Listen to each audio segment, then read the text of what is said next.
അതിൽ വൈഫിൻ്റെ പേര് ഇവിടെ ടൈപ്പ് ചെയ്ത് കൊടുക്കുന്നതാണ്. അവരുടെ പേരും അവരുടെ സർനെയിമും ഇതുപോലെ ഇവിടെ ടൈപ്പ് ചെയ്ത് കൊടുക്കാവുന്നതാണ്.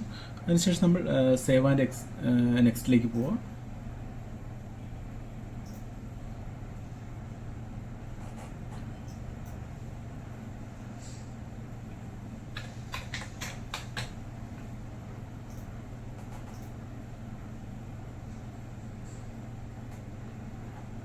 അപ്പോൾ നമ്മുടെ ഫാമിലി ഡീറ്റെയിൽസ് അതിൽ ആഡ് ആയിട്ടുണ്ട്.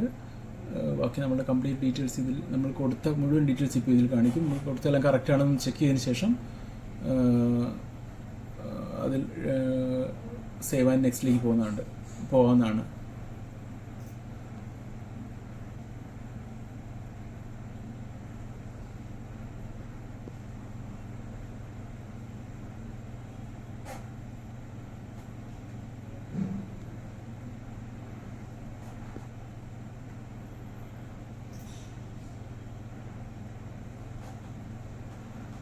ഇനിയിപ്പം നെക്സ്റ്റ് നമ്മുടെ അടുത്തൊരു വിൻഡോയിലോട്ട് വന്നിരിക്കുകയാണ്. നമ്മുടെ മൊബൈൽ നമ്പർ ഇവിടെ കാണിക്കുന്നുണ്ട്.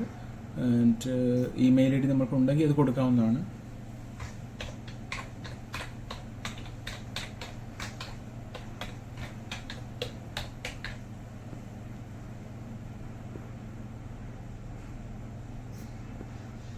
അതിനുശേഷം സേവ് ആൻഡ് നെക്സ്റ്റ് കൊടുക്കുക.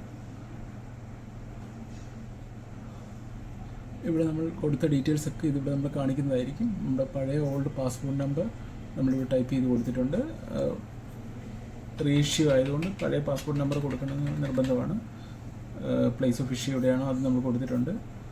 ഡേറ്റ് ഓഫ് എക്സ്പയറി അത് നമ്മൾ കൊടുത്തിട്ടുണ്ട്. Have you ever applied passport but not issue, നമ്മളെപ്പോഴെങ്കിലും അപ്ലൈ ചെയ്തിട്ട് ഇഷ്യൂ കിട്ടാതിരുന്നിട്ടുണ്ടെന്നാണ് ചെയ്യുന്നത്. ഇല്ല എന്ന് കൊടുക്കുക. അതിൽ നമ്മൾ സേവ് ആൻഡ് നെക്സ്റ്റ് കൊടുക്കുക.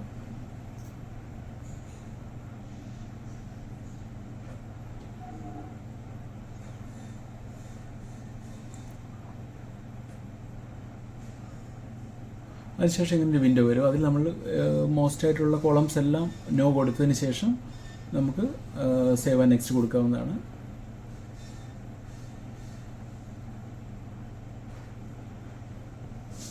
ഇപ്പോൾ ഇതുപോലെ നമുക്കൊരു പ്രിവ്യൂ കിട്ടും. ആ പ്രിവ്യൂവിൽ നമ്മൾ ഡാറ്റ നമ്മുടെ കംപ്ലീറ്റ് കറക്റ്റ് ആണോ അല്ലെങ്കിൽ ഒന്ന് ചെക്ക് ചെയ്തതിന് ശേഷം നമ്മൾ കംപ്ലീറ്റ് നമ്മുടെ പാസ്പോർട്ടിൻ്റെ ഒരു ഫോം ആയിരിക്കും. അപ്പം അത് എക്സാക്ട് നമ്മുടെ പാസ്പോർട്ട് എങ്ങനെയാണോ അതുപോലെ തന്നെയാണ് കാണിക്കുക. എങ്ങനെയാണ് നമ്മുടെ പാസ്പോർട്ടിൽ നമ്മുടെ പേരും കാര്യങ്ങളൊക്കെ വരേണ്ടത് അതുപോലെ തന്നെ ആയിരിക്കും ഇതിലുണ്ടാവുക. അപ്പം അതിനുശേഷം നമ്മൾ ചെക്ക് ചെയ്തതിന് ശേഷം നമുക്ക് നെക്സ്റ്റ് ഐ അഗ്രി കൊടുത്ത് ഐ അഗ്രി ടിക്ക് ബോക്സിൽ ടിക്ക് ചെയ്തതിന് ശേഷം സേവ് ആൻഡ് നെക്സ്റ്റ് കൊടുക്കാവുന്നതാണ്.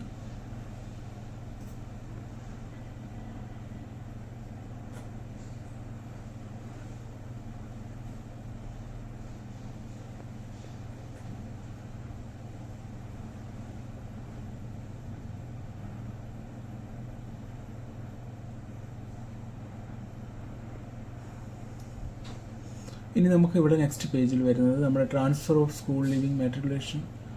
നമ്മുടെ സ്കൂൾ ലീവിംഗ് സർട്ടിഫിക്കറ്റിൻ്റെ കോപ്പിയോ അല്ലെങ്കിൽ നമ്മളുടെ driving licence, transfer of school leaving matriculation, permanent account number, കാഴ്ച income tax department, birth date applicant or birth certificate issued by register birth details municipal corporation. ഏത് വേണം select ചെയ്യുക. ഇതിൽ ഞാൻ ബർത്ത് സർട്ടിഫിക്കറ്റ് ഇഷ്യൂഡ് ചെയ്ത മുനിസിപ്പൽ കോർപ്പറേഷനാണ് select ചെയ്തിരിക്കുന്നത്.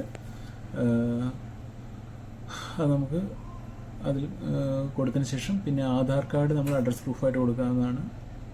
Aadhaar card okay. Then നമുക്ക് നെക്സ്റ്റ് അതിനുശേഷം ഐ അഗ്രി കൊടുത്തതിന് ശേഷം പ്രിവ്യൂയിലോട്ട് പോകാവുന്നതാണ്.